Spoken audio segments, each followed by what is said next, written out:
Next topic है lipid. Lipid जो होते हैं वो वाटर में इनसॉल्युबल होते हैं और ऑर्गेनिक सॉल्वेंट में सॉल्युबल होते हैं। और लिपिड से जो एनर्जी गेन होती है वो कार्बोहाइड्रेट से डबल होती है। और जो फूड होता है वो मैक्सिमम अमाउंट में लिपिड के फॉर्म में स्टोर होता है, क्योंकि लिपिड को स्टोर करने के लिए लेस स्पेस की ज़रूरत होती है और ये हाइड्रोफोबिक होते हैं तो ईजिली कंडेंस हो जाते हैं। इसकी वजह से जो मैक्सिमम फूड है वो लिपिड के फॉर्म में स्टोर होता है। फिर लिपिड का क्लासिफिकेशन देखते हैं। 3 तरह के लिपिड्स होते हैं, एक तो सिंपल लिपिड होते हैं, एक कॉम्प्लेक्स लिपिड होते हैं और एक डिराइव्ड लिपिड्स होते हैं। सबसे फर्स्ट है सिंपल लिपिड। इनके स्ट्रक्चर की बात करें तो इनके स्ट्रक्चर में फैटी एसिड और एल्कोहल प्रेजेंट होता है। सिंपल लिपिड भी 2 तरह के होते हैं, एक तो न्यूट्रल फैट होते हैं और एक वैक्स होते हैं। जो न्यूट्रल फैट होते हैं उनको ट्राई एसाइल ग्लिसरॉल भी बोलते हैं या फिर ट्राई ग्लिसराइल भी बोलते हैं। और इनमें क्या होता है, ये फैटी एसिड और अल्कोहल से बने हुए होते हैं। और जो ट्राई ग्लिसराइड होते हैं उनमें जो अल्कोहल होता है वो कौन सा होता है, ग्लिसरॉल होता है। और ये जो ट्राईग्लिसराइल होते हैं ये मोस्ट अबेंडेंट लिपिड होते हैं। मोस्ट अबेंडेंट लिपिड होते हैं एनिमल्स में, कौन से, ट्राईग्लिसराइड। और जितने भी naturally occurring fats and oils हैं वो सब किसके एग्जाम्पल हैं, न्यूट्रल फैट के एग्जाम्पल हैं। जितने भी फैट्स और ऑयल जो नेचुरली अकर करते हैं वो क्या है, सब क्या है, न्यूट्रल फैट हैं। और अपन बात करें फैट और ऑयल की, इनमें डिफरेंस देखें तो जो फैट होते हैं वो क्या होते हैं, सैचुरेटेड फैटी एसिड होते हैं। फैट्स क्या होते हैं, saturated long chain fatty acid होते हैं।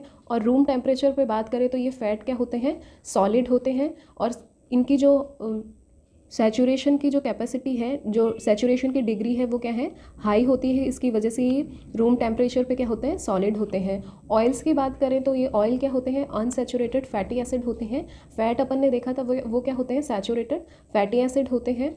और ये जो रूम टेम्परेचर होता है उस पर ऑयल क्या होते हैं, लिक्विड स्टेट में प्रेजेंट रहते हैं। फिर इनकी ट्राईग्लिसराइल की स्पेसिफिक ग्रेविटी की बात करें तो ये इनकी स्पेसिफिक ग्रेविटी क्या होती है, 1 से कम होती है।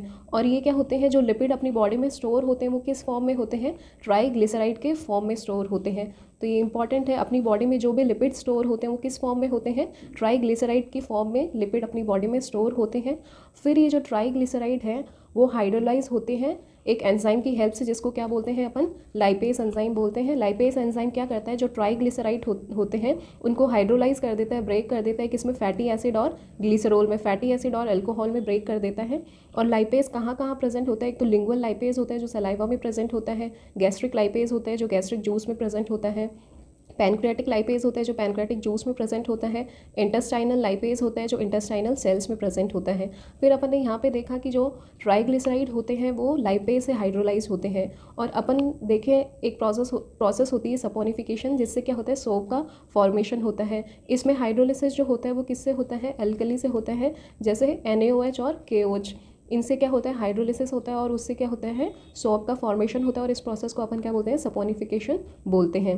तो सिंपल लिपिड अपने फर्स्ट कौन सा देखा, ट्राईग्लिसराइड देखा। जो भी लिपिड स्टोर होते हैं वो किसकी फॉर्म में होते हैं, ट्राईग्लिसराइड की फॉर्म में होते हैं। और इनमें उनके स्ट्रक्चर की बात करें तो इनमें अल्कोहल कौन सा होता है, ग्लिसरॉल होता है। ये मोस्ट अबेंडेंट होते हैं, फैट और ऑयल के रूप में प्रेजेंट होते हैं और ये लाइपेज एंजाइम से हाइड्रोलाइज होते हैं। और अगर एल्कली से एल्कलाइन जो स्ट्रक्चर होते हैं उनसे, जैसे NaOH और KOH से अगर ये हाइड्रोलाइज होते हैं तो उस प्रोसेस को अपन सपोनिफिकेशन बोलते हैं और वो उससे इंडस्ट्री में साबुन प्रिपेयर किया जाता है। दूसरा जो सिंपल लिपिड का एग्जांपल है वो वैक्स होता है। वैक्स का स्ट्रक्चर देखें तो इनमें वही सेम स्ट्रक्चर होता है, फैटी एसिड से बने हुए होते हैं और ये अल्कोहल से बने हुए होते हैं। यहाँ पे फैटी एसिड की बात करें तो वैक्स में जो फैटी एसिड होता है वो कौन सा होता है, पैल्मेटिक एसिड होता है। और यहाँ पे जो अल्कोहल होता है वो कौन सा होता है, मेरेसाइल अल्कोहल होता है। और इनकी चेन की बात करें तो इनकी चेन क्या होती है, लॉन्ग होती है और जिसमें 60 to 100 कार्बन प्रेजेंट होते हैं। वैक्स का यूज़ अपन देखें तो वैक्स का यूज़ कॉस्मेटिक्स में होता है, कॉस्मेटिक प्रोडक्ट बनाने में एज ए लुब्रिकेंट यूज़ होता है और कैंडल्स बनाने में भी वैक्स का यूज़ होता है। फिर स्पर्मेसिटी वैक्स होता है, वो कहाँ होता है, जो वेल और डॉल्फिन का स्कल होता है वहाँ पे स्पर्मेसिटी वैक्स होता है। और सेरुमन जिसको अपन ईयर वैक्स भी बोलते हैं वो अपने कहाँ होता है, अपने ईयर कैनाल में होता है। फिर नेक्स्ट होता है लैनोलिन वैक्स। ये कहाँ होते हैं, जो पोलर रीजन में ठंड वाले एरिया में जो एनिमल्स होते हैं उनके फर में प्रेजेंट होता है और ये क्या करता है, हीट इंसुलेटर का काम करता है। फिर एक वैक्स टी भी होता है, ये क्या होता है, पैथोजेनिक होता है, ये डिसीज़ कोज करता है और कहाँ प्रेजेंट होता है, बैक्टीरिया के सेल वॉल पे प्रेजेंट होता है और ये TB और लेप्रेसी कॉज करता है। सिंपल लिपिड के बाद में कॉम्प्लेक्स लिपिड देखते हैं। कॉम्प्लेक्स लिपिड का स्ट्रक्चर देखें तो इनके स्ट्रक्चर में फैटी एसिड होता है, अल्कोहल होता है और उसके साथ में एक्स्ट्रा कोई ग्रुप प्रेजेंट होता है। अपन ने सिंपल लिपिड में देखा था, वहाँ क्या था, फैटी एसिड और अल्कोहल था उनके स्ट्रक्चर में। यहाँ पे फैटी एसिड और अल्कोहल के साथ में यहाँ पे कोई ग्रुप प्रेजेंट होगा। कॉम्प्लेक्स लिपिड का फर्स्ट टाइप होता है फॉस्फोलिपिड। फॉस्फोलिपिड में क्या होता है, फैटी एसिड होता है, अल्कोहल होता है और यहाँ पे जो ग्रुप प्रेजेंट होता है वो कौन सा होता है, फॉस्फोरिक एसिड प्रेजेंट होता है। और यहाँ पे फैटी एसिड, अल्कोहल और फॉस्फोरिक एसिड के साथ साथ कुछ नाइट्रोजन बेस भी प्रेजेंट होते हैं। फॉस्फोलिपिड की बात करें तो जितने भी फॉस्फोलिपिड्स होते हैं वो डिराइव किससे होते हैं, फॉस्फेटिडिक एसिड से डिराइव होते हैं। ये इंपॉर्टेंट है, ये याद रखना। फॉस्फेटिडिक एसिड क्या होते हैं, जितने भी फॉस्फोलिपिड होते हैं उन सब का प्रिकर्सर कौन होता है, फॉस्फेटिडिक एसिड होते हैं। फॉस्फेटिडिक एसिड से ही बाकी के फॉस्फोलिपिड का फॉर्मेशन होता है। और फॉस्फोलिपिड अपन ने जब प्लाज्मा मेम्ब्रेन पढ़ी थी तो अपन ने देखा था जो फॉस्फोलिपिड होते हैं वो एम्फीपैथिक मॉलिक्यूल होते हैं। एम्फीपैथिक मॉलिक्यूल का मतलब क्या होता है, उनके स्ट्रक्चर में हेड और टेल प्रेजेंट होती है और जो उनका हेड होता है वो हाइड्रोफिलिक होता है और टेल जो होती है वो हाइड्रोफोबिक होती है। तो ऐसे स्ट्रक्चर को अपन क्या बोलते हैं, ऐसे मॉलिक्यूल को क्या बोलते हैं, एम्फीपैथिक मॉलिक्यूल बोलते हैं। और जो फॉस्फोलिपिड होते हैं वो मोस्ट अबेंडेंट लिपिड होते हैं प्रोटोप्लाज्म में। तो जो प्लाज्मा मेम्ब्रेन होती है वहाँ पे जो मोस्ट अबेंडेंट लिपिड होते हैं वो कौन से होते हैं, फॉस्फोलिपिड होते हैं। और अगर अपन अलग से प्लाज्मा मेम्ब्रेन की बात करें तो प्लाज्मा मेम्ब्रेन में क्या प्रेजेंट होते हैं, ये अभी अपन फॉस्फोलिपिड पढ़ रहे हैं। इसके बाद में अपन ग्लाइकोलिपिड पढ़ेंगे, वो भी प्रेजेंट होते हैं। उसके बाद में अपन कोलेस्ट्रॉल पढ़ रहे हैं। तो ये 3 तरह के लिपिड होते हैं जो प्लाज्मा मेम्ब्रेन या सेल मेम्ब्रेन में प्रेजेंट होते हैं। फिर फॉस्फोलिपिड को भी फर्दर अल्कोहल के नेचर पे क्लासीफाई किया गया है। अल्कोहल के नेचर पे फर्स्ट जो फॉस्फोलिपिड होता है वो ग्लिसरो फॉस्फोलिपिड होता है। यहाँ पे जो अल्कोहल होता है वो क्या होता है, ग्लिसरॉल होता है। फिर ग्लिसरो फॉस्फोलिपिड के एग्जांपल देखते हैं जिसमें फर्स्ट है लेसिथिन। लेसिथिन को फॉस्फेटिडाइल कॉलिन बोलते हैं और यहाँ पे जो ग्रुप होता है वो कौन सा होता है, कॉलिन ग्रुप प्रेजेंट होता है। तो लेसिथिन का दूसरा नाम क्या है, फॉस्फेटिडाइल कॉलिन। और ये मोस्ट अबेंडेंट फॉस्फोलिपिड होता है सेल मेम्ब्रेन में। अपन ने बात की थी कि सेल मेम्ब्रेन में क्या होते हैं, फॉस्फोलिपिड प्रेजेंट होते हैं। और जो फॉस्फोलिपिड होते हैं उनमें भी जो सबसे अबेंडेंट फॉस्फोलिपिड होते हैं वो कौन सा होता है, लेसिथिन होता है। फिर ये जो कॉलिन होता है ये क्या करता है, नर्वस ट्रांसमिशन करता है as acetyl choline. Acetyl choline के फॉर्म में जो कॉलिन होता है वो नर्वस ट्रांसमिशन करता है। फिर जो सेकंड तरीके का लेसिथिन होता है वो डाई पैल्मिटॉइल लेसिथिन होता है। और ये जो डाई पैल्मिटॉइल लेसिथिन होता है ये क्या होता है, सर्फेक्टेंट होता है। और ये लंग्स में जो एल्वियोलाई होती है उनको कोलैप्स होने से प्रिवेंट करता है। और अगर डाई पैल्मिटॉइल लेसिथिन अगर एब्सेंट होता है तो उसकी वजह से रेस्पिरेटरी डिस्ट्रेस सिंड्रोम होता है। और जो लेसिथिन होता है उसका नेक्स्ट इंपॉर्टेंट फंक्शन क्या होता है, ये लिपिड को ट्रांसपोर्ट करता है और उसके साथ साथ लिपिड का यूटिलाइजेशन भी करता है। ये क्या करता है, जो पेरिफेरल टिश्यूज़ होती हैं, मसल और एडिपोज टिश्यू, वहाँ से ये क्या करता है, जो लिपिड होता है उसको ट्रांसपोर्ट करता है। और लिपिड भी कौन सा वाला, जो कोलेस्ट्रॉल होता है उसको वो क्या करता है, डिसॉल्व करता है और फिर उसको बाइल सॉल्ट में उसको डिसॉल्व कर देता है, कोलेस्ट्रॉल को बाइल सॉल्ट में। और जो एक्सेस कोलेस्ट्रॉल होता है वो क्या हो जाता है, बॉडी से एक्सक्रीट हो जाता है। तो इसकी वजह से जो एक्स्ट्रा कोलेस्ट्रॉल होता है वो लीवर में डिपॉजिट नहीं होता और उसकी वजह से ये क्या करता है, फैटी लीवर जो होता है उस फैटी लीवर की कंडीशन को ये प्रिवेंट करता है। क्योंकि जो एक्स्ट्रा कोलेस्ट्रॉल होता है उसको ये क्या कर देता है, डिसॉल्व कर देता है। फिर जो बाइल है उसमें वो क्या कर देता है, कन्वर्ट कर देता है और फिर उसके डिसॉल्व कर देता है कोलेस्ट्रॉल को बाइल में। और उसके बाद में जो एक्स्ट्रा होता है वो बॉडी से एक्सक्रीट हो जाता है। तो इसको अपन क्या बोलते हैं, रिवर्स ट्रांसपोर्ट ऑफ कोलेस्ट्रॉल भी बोलते हैं। वैसे नॉर्मली जो ट्रांसपोर्ट होना होता है वो कहाँ से होता है, लीवर से पेरिफेरल टिश्यू की तरफ होना होता है।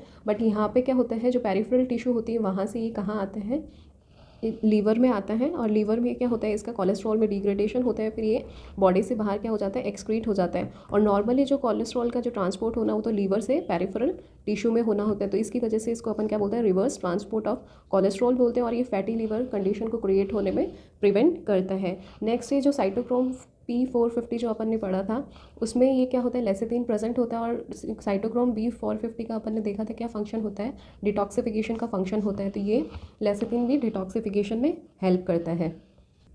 ग्लिसरोफॉस्फोलिपिड का लेसिथिन के बाद में सेकंड एग्जांपल देखते हैं, वो क्या होता है, सिपेलिन होता है। और सिपेलिन को अपन क्या बोलते हैं, फॉस्फेटिडाइल इथेनोलैमाइन बोलते हैं। और अपन ने लेसिथिन में देखा था वहाँ पे कौन सा ग्रुप था, कॉलिन था।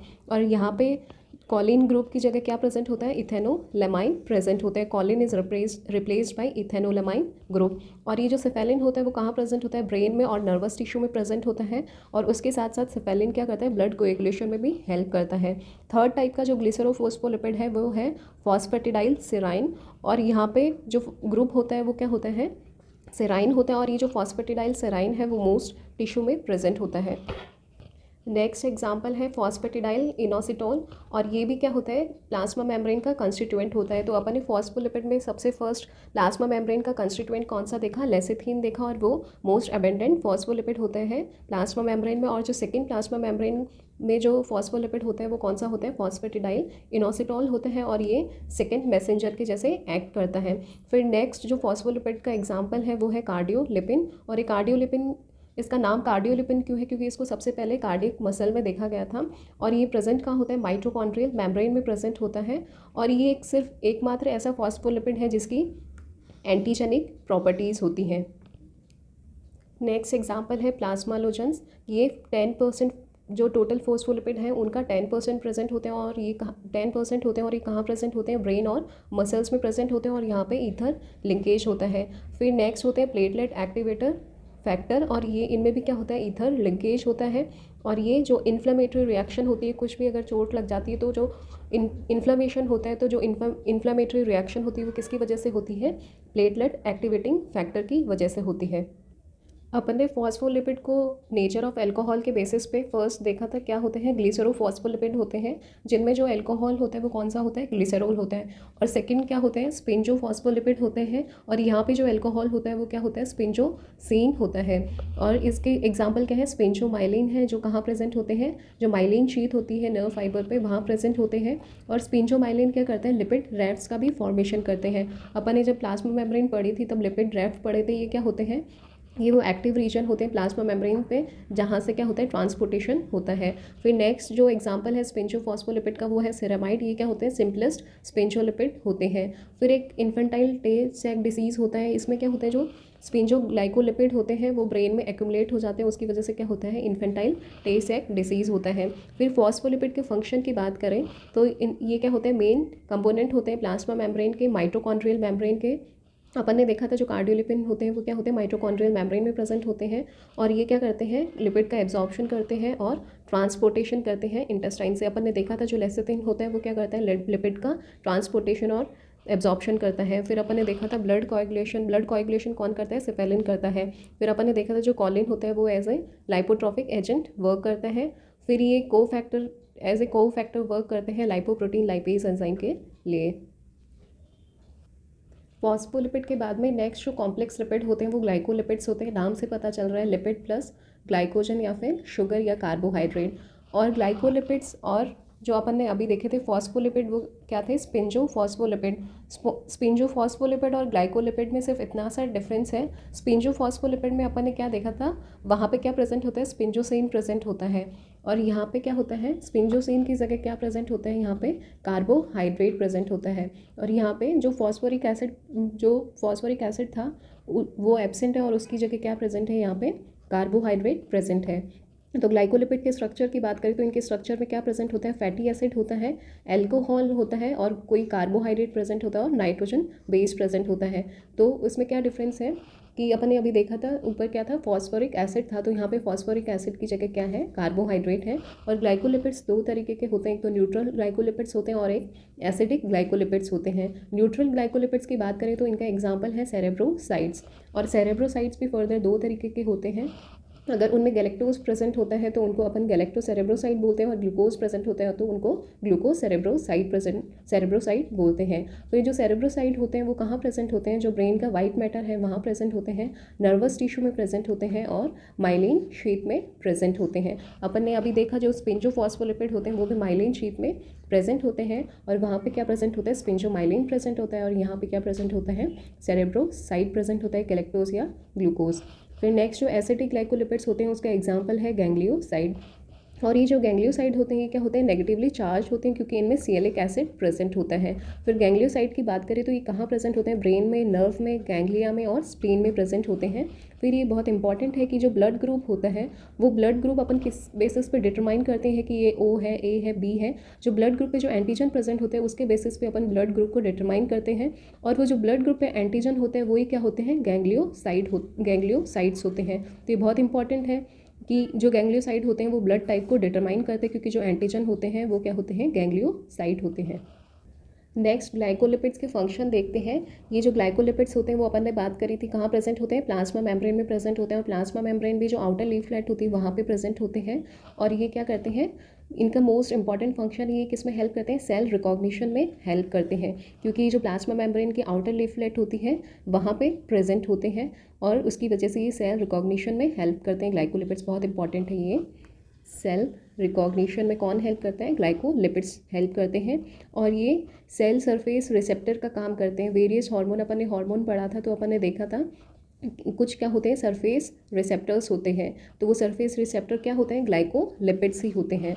तो ये as a cell surface receptor काम करते हैं वेरियस हार्मोन के लिए, ग्रोथ फैक्टर्स के लिए। फिर अभी अपन ने देखा था जो गैंग्लियोसाइड्स होते हैं वो क्या होते हैं, ब्लड ग्रुप एंटीजन होते हैं। फिर ये cellular interaction, growth and development में भी हेल्प करते हैं। अपन ने क्या देखा, जो कॉम्प्लेक्स लिपिड होते हैं वो फर्स्ट फॉस्फोलिपिड होते हैं, सेकंड क्या होते हैं, ग्लाइकोलिपिड्स होते हैं और थर्ड क्या होते हैं, लाइपोप्रोटीन होते हैं। लाइपोप्रोटीन नाम से ही पता चल रहा है उसमें क्या प्रेजेंट होता है, लिपिड और प्रोटीन प्रेजेंट होता है। फिर अपन बात करें लिपिड की तो लिपिड के जो सोर्स है वो क्या है, एक तो अपन जो खाना खाते हैं, जो डाइट लेते हैं उनमें क्या होता है, लिपिड प्रेजेंट होता है। और वो लिपिड क्या होता है, कुछ मेटाबोलाइज होकर एडिपोज टिश्यू में स्टोर हो जाता है। तो दूसरा जो सोर्स है लिपिड का वो क्या है, जो एडिपोज टिश्यू में स्टोर लिपिड है वो। और फिर वो जो डाइट से अपन इंटेक करते हैं फिर क्या होता है, फिर कुछ जो लिपिड होते हैं वो लीवर में भी सिंथेसिस होता है। तो लिपिड के 3 सोर्स अपन डाइट में जो लिपिड लेते हैं वो, और जो कुछ एडिपोज टिश्यू में स्टोर रहता है लिपिड वो, और कुछ लीवर में लिपिड का सिंथेसिस होता है वो। फिर अपन ने देखे जो फैट होता है वो क्या होता है, वाटर में इनसॉल्युबल होता है। इसलिए उसको प्रोटीन की ज़रूरत होती है ट्रांसपोर्ट के लिए, क्योंकि वो वाटर में इनसॉल्युबल है इसलिए ईजिली ट्रांसपोर्ट नहीं कर सकता। तो उसको प्रोटीन की ज़रूरत होती है ट्रांसपोर्ट के लिए। फिर जो फैट होता है वो क्या होता है, लिपिड में कन्वर्ट हो जाता है लीवर में जाके। लीवर क्या करता है, लीवर में जब फैट आता है तो वो किस में कन्वर्ट कर देता है, लिपिड में कन्वर्ट कर देता है। अभी अपन ने क्या देखा था, जो लिपिड होते हैं वो लीवर में सिंथेसिस होता है। तो लिपिड का जो लीवर में सिंथेसिस हो रहा है वो किससे हो रहा है, फैट से लिपिड का सिंथेसिस हो रहा है। फिर ये लिपिड ही क्या होता है, ये अपन ने देखा फैट होता है वो इनसॉल्युबल होता है वाटर में, बट अपन को उसको ट्रांसपोर्ट करवाना है तो उस फैट को अपन को पहले लिपिड में कन्वर्ट करना पड़ेगा। और लिपिड भी क्या होता है, ये भी इनसॉल्युबल होता है वाटर में। फिर इसको ये ट्रांसपोर्ट किस फॉर्म में होता है, एज लाइपोप्रोटीन ट्रांसपोर्ट होता है। फिर ये लीवर से कहाँ ट्रांसपोर्ट होता है, पेरिफेरल टिश्यू में ट्रांसपोर्ट होता है। तो ये अपन को पता चला कि लाइपोप्रोटीन की क्यों ज़रूरत होती है, क्योंकि लिपिड को अपन को ट्रांसपोर्ट करवाना है। लाइपोप्रोटीन में जो प्रोटीन होता है उसको एपोप्रोटीन बोलते हैं। और लिपिड भी नॉन पोलर और एम्फीपैथिक होते हैं। और जो एम्फीपैथिक लिपिड होते हैं उसका बेस्ट एग्जांपल है यहाँ पे लाइपोप्रोटीन में जो लिपिड प्रेजेंट होते हैं वो मेनली कौन से होते हैं, फॉस्फोलिपिड और कोलेस्ट्रॉल प्रेजेंट होते हैं। लाइपोप्रोटीन में जो लिपिड्स होते हैं वो मेनली कौन से होते हैं, फॉस्फोलिपिड और कोलेस्ट्रॉल होते हैं। और प्रोटीन अपन ने पढ़ा था 2 तरह के होते हैं, इंट्रिंसिक प्रोटीन होते हैं और एक्सट्रिंसिक प्रोटीन होते हैं। ये अपन ने लाइपोप्रोटीन की बात कर ली। फिर जो लाइपोप्रोटीन है उनके एग्जाम्पल क्या है, एक तो HDL है, LDL है, VLDL है और काइलोमाइक्रोन है। और ये जो एग्जाम्पल ये डेंसिटी के बेसिस पे अपन देखते हैं तो इनमें क्या होता है, जो डेंसिटी की बात करें तो HDL है होता है, उसकी क्या होती है, मैक्सिमम डेंसिटी होती है। अपन डेंसिटी की बात करें तो यहाँ मैक्सिमम डेंसिटी किसकी है, HDL की है। और काइलोमाइक्रोन की क्या है, मिनिमम डेंसिटी होती है। फिर अपन इनकी डेंसिटी देख लिया, मैक्सिमम HDL की होती है और मिनिमम काइलोमाइक्रोन की होती है। फिर प्रोटीन की बात करें तो प्रोटीन मैक्सिमम किस में होता है, अपन ने देखा लाइपोप्रोटीन में क्या होता है, लिपिड और प्रोटीन होते हैं। प्रोटीन की बात करें तो मैक्सिमम किस में होता है, HDL में होता है। फिर ये डिक्रीजिंग ऑर्डर है, डिक्रीज होते होते और मिनिमम किस में होता है, ये काइलोमाइक्रोन में होता है। फिर लिपिड की बात करें तो लिपिड इससे उल्टा होता है, HDL में मिनिमम होता है। फिर इधर अपन जाते हैं तो इसकी जो वैल्यू है वो इंक्रीज़ होती जाती है और मैक्सिमम किस में होता है, काइलोमाइक्रोन में होता है। फिर अपन बात करते हैं लाइपोप्रोटीन की, तो ये क्या करते हैं, लिपिड का ट्रांसपोर्ट करते हैं। तो लिपिड भी अपन ने क्या देखा, क्या होते हैं, फॉस्फोलिपिड होते हैं, मेनली कोलेस्ट्रॉल होते हैं और उसके साथ साथ ट्राइग्लिसराइड होते हैं। टैग बोल दो या ट्राइग्लिसराइड बोल दो। तो अपन देखें जो HDL होता है वो किसका ट्रांसपोर्ट करता है, कोलेस्ट्रॉल का ट्रांसपोर्ट करता है। LDL है वो किसका ट्रांसपोर्ट करेगा, कोलेस्ट्रॉल का। जो VLDL होता है वो ट्राईग्लिसराइड एसिड का, और जो काइलोमाइक्रोन होता है वो भी किसका ट्रांसपोर्ट करता है, ट्राई एसाइल ग्लिसरॉल का ट्रांसपोर्ट करता है। ये अभी अपन देखते हैं।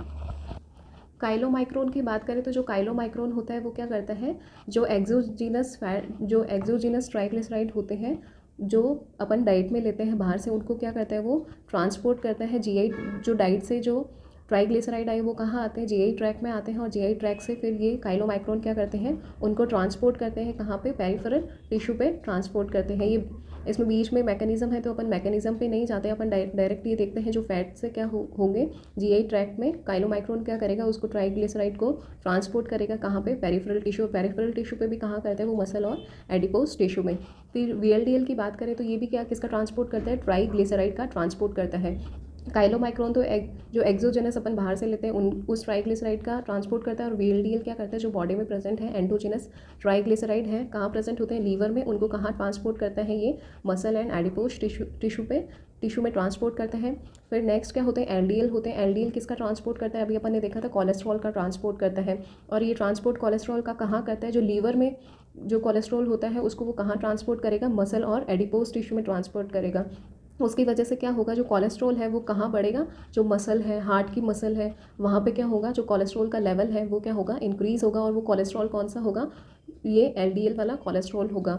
और ये फिर क्या करेगा, हार्ट की मसल्स में जो हार्ट के वॉल्स है वहाँ जाकर डिपॉजिट हो जाएगा, और वो एथेरोस्क्लेरोसिस क्रिएट करेगा और कोलेस्ट्रॉल का डिपोजिशन करेगा। इसकी वजह से LDL को अपन बैड फैट भी बोलते हैं या बैड कोलेस्ट्रॉल भी बोलते हैं। फिर HDL भी क्या करता है, कोलेस्ट्रॉल का ट्रांसपोर्ट करता है, बट ये रिवर्स ट्रांसपोर्ट करता है। ये क्या करेगा, रिवर्स ट्रांसपोर्ट करेगा कोलेस्ट्रॉल का पेरिफेरल टिश्यू से लीवर की तरफ, लीवर को ट्रांसपोर्ट करेगा कोलेस्ट्रॉल को। इसकी वजह से HDL को गुड कोलेस्ट्रॉल या गुड फैट भी बोलते हैं। और ये क्या करता है, कोलेस्ट्रॉल का एलिमिनेशन करता है। जो एक्सेस कोलेस्ट्रॉल है टिश्यूज़ में, पेरिफेरल टिश्यूज़ में, मसल्स में, एडिपोज टिश्यूज़ में, उनको वो एलिमिनेट करेगा और कहाँ लेके आएगा, लीवर में लेके आएगा। फिर वहाँ से वो बाइल सॉल्ट के थ्रू इमल्सिफाई होकर बॉडी से एक्सक्रीट हो जाएंगे। और यहाँ पे क्या होता है, एक एंजाइम होता है LCAT, जिसको बोलते हैं LCAT एंजाइम होता है। और इसको जो प्रोटीन होता है कौन सा, अपन यहाँ पे जो प्रोटीन प्रेजेंट होता है लाइपोप्रोटीन में, उनको क्या नाम दिया था, एपोप्रोटीन बोलते हैं उनको। और एक प्रोटीन होता है एपोप्रोटीन A, वो क्या करता है, LCAT एंजाइम को वो एक्टिवेट करता है, और वो LCAT एंजाइम क्या करता है, जो कोलेस्ट्रॉल होता है उसको एलिमिनेट करता है।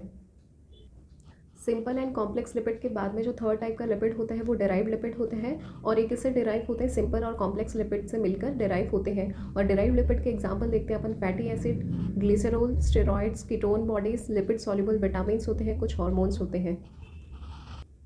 Next fatty acid. Fatty acid क्या होते हैं, एलिफैटिक कार्बोक्सिलिक एसिड होते हैं, जिनमें एक हाइड्रोकार्बन चेन होती है और एक फंक्शनल ग्रुप होता है।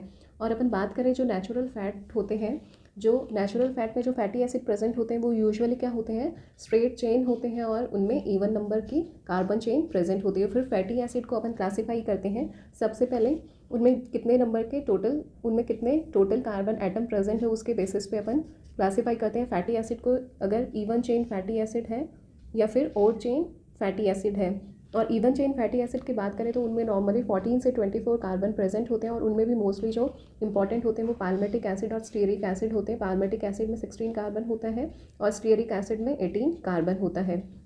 तो ये इंपॉर्टेंट है, पाल्मेटिक एसिड 16 कार्बन होता है और स्टीयरिक एसिड में 18 कार्बन होता है। और ओड चेन फैटी एसिड की अपन बात करें तो इसका एग्जांपल है प्रोपियोनिक एसिड। फिर हाइड्रोकार्बन चेन की लेंथ के बेसिस पे अपन फैटी एसिड को क्लासीफाई करते हैं। शॉर्ट चेन फैटी एसिड, जिनमें जो कार्बन होते हैं वो 2 to 6 प्रेजेंट होते हैं। मीडियम चेन फैटी एसिड की बात करें तो उनमें 8 to 14 कार्बन प्रेजेंट होते हैं। लॉन्ग चेन फैटी एसिड की बात करें तो इनमें 14 to 24 कार्बन प्रेजेंट होते हैं। और very long chain fatty acid की बात करें तो इनमें 24 से ज़्यादा कार्बन प्रेजेंट होते हैं। फिर इनमें जो हाइड्रोकार्बन चेन होती है उसके नेचर के बेसिस पे 2 तरह के होते हैं, ये इंपॉर्टेंट है। एक तो सैचुरेटेड फैटी एसिड होते हैं और एक अनसैचुरेटेड फैटी एसिड होते हैं।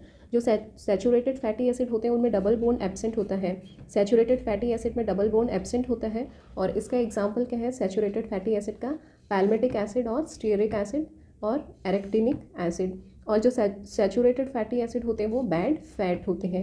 फिर अनसैचुरेटेड फैटी एसिड की बात करें तो इनमें जो डबल बॉन्ड होता है वो क्या होता है, प्रेजेंट होता है। और ये क्या होते हैं, जो अनसैचुरेटेड फैटी एसिड होते हैं वो मोस्टली क्या होते हैं, सिस होते हैं। और इनका एग्जांपल देखें अनसैचुरेटेड फैटी एसिड का तो वो होता है लिनोलिक एसिड। फिर जो अनसैचुरेटेड फैटी एसिड है वो भी, उनमें कितने डबल बॉन्ड प्रेजेंट है उसके बेसिस पे अनसैचुरेटेड फैटी एसिड भी दो तरीके के होते हैं। एक तो म्यूफा होते हैं और एक प्यूफा होते हैं। म्यूफा में क्या होता है, मोनो, मतलब एक, उनमें एक डबल बॉन्ड प्रेजेंट होता है, उनको अपन क्या बोलते हैं, मोनो अनसैचुरेटेड फैटी एसिड। और इसका एग्जाम्पल है ओलिक एसिड और पाल्मिटोलिक एसिड। म्यूफा का एग्जाम्पल क्या है, ओलिक और पाल्मिटोलिक एसिड। फिर अपन बात करें तो ऐसे अनसैचुरेटेड फैटी एसिड जिसमें एक से ज़्यादा डबल बॉन्ड प्रेजेंट होते हैं उनको अपन क्या बोलते हैं, पॉली अनसैचुरेटेड फैटी एसिड या फिर प्यूफा। और ये क्या होते हैं, अच्छे होते हैं, ये गुड फैट होती है। और प्यूफा का एग्जाम्पल क्या है, लिनोलिक एसिड है। Next, essential fatty acid. कुछ प्यूफा जो होते हैं जैसे लाइनोलिक और लिनोलिक एसिड, वो क्या होते हैं, एसेंशियल होते हैं अपनी बॉडी के लिए, क्योंकि वो बॉडी में सिंथेसाइज नहीं होते तो अपन को उनको बाहर डाइट के थ्रू उनको कंज्यूम करना पड़ता है। इनका नाम एसेंशियल फैटी एसिड क्यों है, क्योंकि ये अपनी बॉडी के लिए एसेंशियल है, इनको बाहर से लेना एसेंशियल है, ये अपनी बॉडी में सिंथेसाइज नहीं होते। फिर एसेंशियल फैटी एसिड कौन से होते हैं, लिनोलिक एसिड, लिनोलिक और लिनोलैनिक एसिड होते हैं। फिर अपन बात करें एर्किडोनिक एसिड की, तो ये क्या होते हैं, सेमी एसेंशियल फैटी एसिड होता है। ये ना तो एसेंशियल होता है ना नॉन एसेंशियल होता है, ये क्या होता है, सेमी एसेंशियल होता है, क्योंकि अपन इसको लिनोलिक एसिड से सिंथेसाइज कर सकते हैं। फिर कुछ फैटी एसिड होते हैं जिनको अपन ओमेगा 3, ओमेगा 6 और ओमेगा 9, उनके जो डबल बॉन्ड की पोजीशन है उसके बेसिस पे उनको नाम देते हैं omega 3 fatty acid, omega 6 fatty acid और ओमेगा 9 फैटी एसिड। इनमें सबसे इंपॉर्टेंट होता है ओमेगा 3 फैटी एसिड। ये जो ओमेगा 3 फैटी एसिड है इसके एग्जाम्पल है अल्फा लिनोलिक एसिड, ALA, ये क्या है, अल्फा लिनोलिक एसिड, DHA और EP, ये क्या है, इंपॉर्टेंट ओमेगा 3 फैटी एसिड है।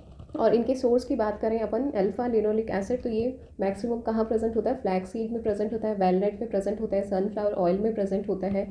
और ये जो ओमेगा 3 फैटी एसिड होते हैं ये अपनी बॉडी की डेवलपमेंट के लिए बहुत इंपॉर्टेंट होते हैं। और DHA की बात करें तो ये ब्रेन और रेटिना की डेवलपमेंट के लिए इंपॉर्टेंट होते हैं। और ये कहाँ प्रेजेंट होते हैं, फिश ऑयल, ब्रेस्ट मिल्क में प्रेजेंट होते हैं। फिर ओमेगा 6 फैटी एसिड की बात करें तो ये GLA होते हैं, गामा लिनोलिक एसिड, और ये अपनी जो बॉडी का इम्यून सिस्टम है उसको स्ट्रॉन्ग करते हैं। फिर ओमेगा 9 फैटी एसिड की बात करें तो ये क्या होते हैं, मोनो अनसैचुरेटेड फैटी एसिड होते हैं।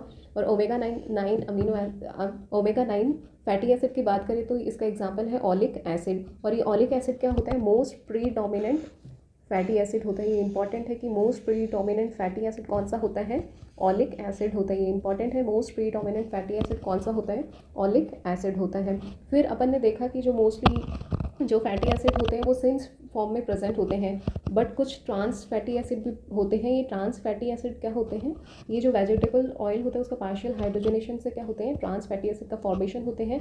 और ये ट्रांस फैटी एसिड होते हैं, ये क्या होते हैं, बैड फैट होते हैं, अपनी बॉडी के लिए अच्छे नहीं होते। और ये कहाँ प्रेजेंट होते हैं, जो प्रोसेस्ड फूड होते हैं, जो डिब्बाबंद फूड होते हैं उनमें, जो बेकरी प्रोडक्ट्स होते हैं उनमें होते हैं। तो इनमें अपन बात करें तो इनमें जो ट्राई एसिड ग्लिसराइड है वो उनका लेवल ज़्यादा होता है, LDL का लेवल ज़्यादा होता है। और जो अच्छा फैट होता है अपनी बॉडी के लिए HDL, उसका लेवल इसमें कम होता है। इसकी वजह से जो ट्रांस फैटी एसिड होते हैं उनको कंज्यूम करने से क्या होता है, कॉरोनरी आर्टरी डिसीज़ होती है, हार्ट की प्रॉब्लम्स होती हैं। और ऑलिक एसिड की अपन बात करें तो ऑलिक एसिड कहाँ प्रेजेंट होता है, ऑलिव ऑयल में प्रेजेंट होता है।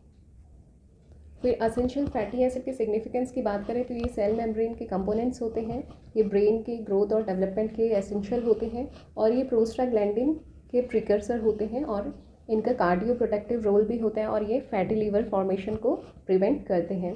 फिर अपन जो म्यूफा प्यूफा होते हैं उनकी डाइटरी सोर्स की बात करें तो जो म्यूफा होते हैं वो कहाँ प्रेजेंट होते हैं, सीसम ऑयल में प्रेजेंट होते हैं, मस्टर्ड ऑयल में प्रेजेंट होते हैं, पाम ऑयल में प्रेजेंट होते हैं, ग्राउंडनट ऑयल में प्रेजेंट होते हैं। फिर प्यूफा की बात करें जिनको अपन गुड फैट बोलते हैं, वो कहाँ प्रेजेंट होते हैं, सेफ्लॉवर में प्रेजेंट होते हैं, सनफ्लावर ऑयल में प्रेजेंट होते हैं, कॉटन सीड में प्रेजेंट होते हैं, फिश ऑयल में प्रेजेंट होते हैं, ब्रेस्ट मिल्क में प्रेजेंट होते हैं। फिर सैचुरेटेड फैटी एसिड की बात करें तो वो कहाँ प्रेजेंट होते हैं, बटर में प्रेजेंट होते हैं, कोकोनट ऑयल में प्रेजेंट होते हैं और पाम ऑयल में प्रेजेंट होते हैं। फिर अपन बात करते हैं इकोसैनॉइड्स। इकोसैनॉइड्स क्या होते हैं, ये प्रिकर्सर होते हैं प्रोस्टाग्लैंडिन के। ये इंपॉर्टेंट है, जो इकोसैनॉइड्स होते हैं, ये जो एराकिडोनिक एसिड होता है वो प्रिकर्सर होता है इकोसैनॉइड्स का, और ये जो इकोसैनॉइड्स होते हैं वो प्रिकर्सर होते हैं प्रोस्टाग्लैंडिन के। प्रोस्टाग्लैंडिन अपनी बॉडी में बहुत इंपॉर्टेंट फंक्शन इनका बहुत इंपॉर्टेंट रोल होता है। और इनका इंपॉर्टेंट फंक्शन क्या होता है, प्रोस्टाग्लैंडिन का ये as a local hormone, as a local messenger का काम करते हैं प्रोस्टाग्लैंडिन। और जब भी कुछ भी चोट लग जाती है तो जो पेन होता है, इन्फ्लेमेशन होती है और कभी कभी फीवर आती है, तो वो उन सब के लिए कौन रेस्पॉन्सिबल होता है? प्रोस्टाग्लैंडिन होता है। तो प्रोस्टाग्लैंडिन ऐसे लोकल मैसेंजर का काम करता है और ये जो भी पेन होता है, इन्फ्लेमेशन, स्वेलिंग होती है, फीवर होती है, वो सब किसकी वजह से होता है? प्रोस्टाग्लैंडिन की वजह से होता है।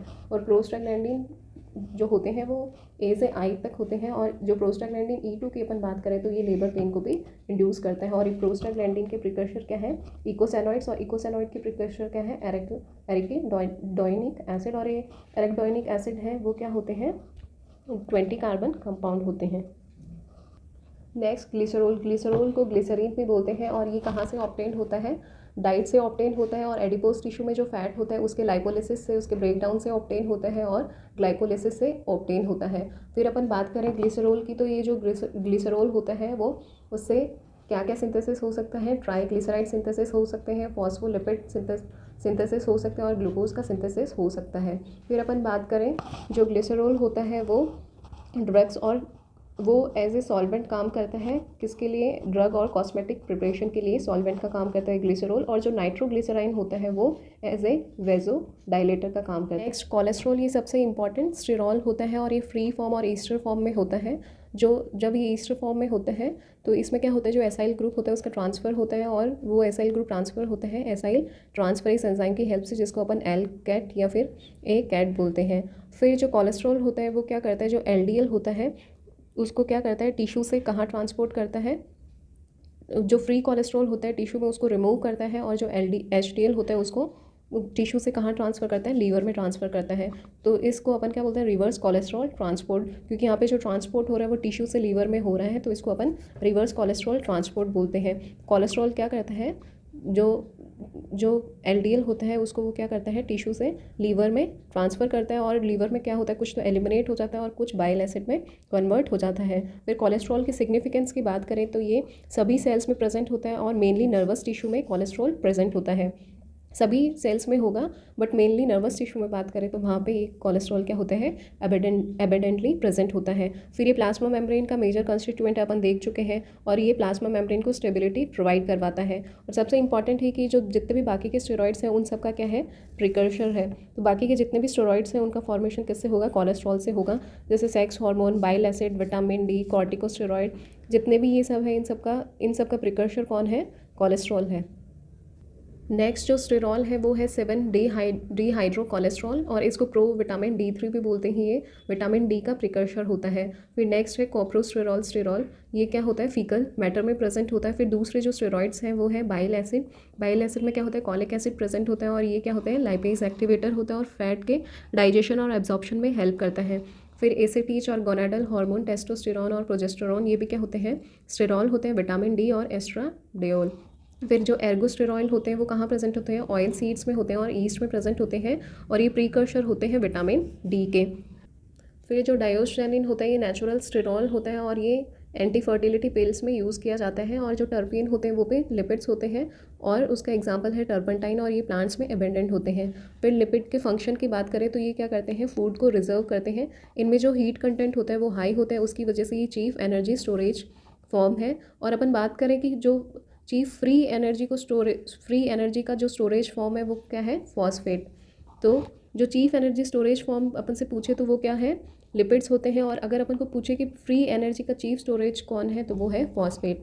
फिर ये क्या होते हैं? स्ट्रक्चरल कंस्टिट्यूएंट्स होते हैं। बायोलॉजिकल मेम्ब्रेन में क्या प्रेजेंट होते हैं? लिपिड्स प्रेजेंट होते हैं, और एज ए हीट इंसुलेटर का भी काम करते हैं। सबक्यूटेनियस फैट, जो फैट की लेयर स्किन के नीचे, डर्मिस के नीचे डिपॉजिट हो जाती है, वो एज ए हीट इंसुलेटर काम करती है। फिर ये प्रोटेक्टिव कवरिंग का भी फॉर्मेशन करते हैं वाइटल ऑर्गन्स के चारों तरफ। फिर ये एनर्जी को भी रिजर्व करते हैं, और एज ए सॉल्वेंट का भी काम करते हैं fat soluble vitamin A, D, E में। और ये हार्मोन का भी सिंथेसिस करते हैं स्टेरॉल के थ्रू, जो सेक्स हार्मोन होते हैं, गोनाडल हार्मोन होते हैं उनमें।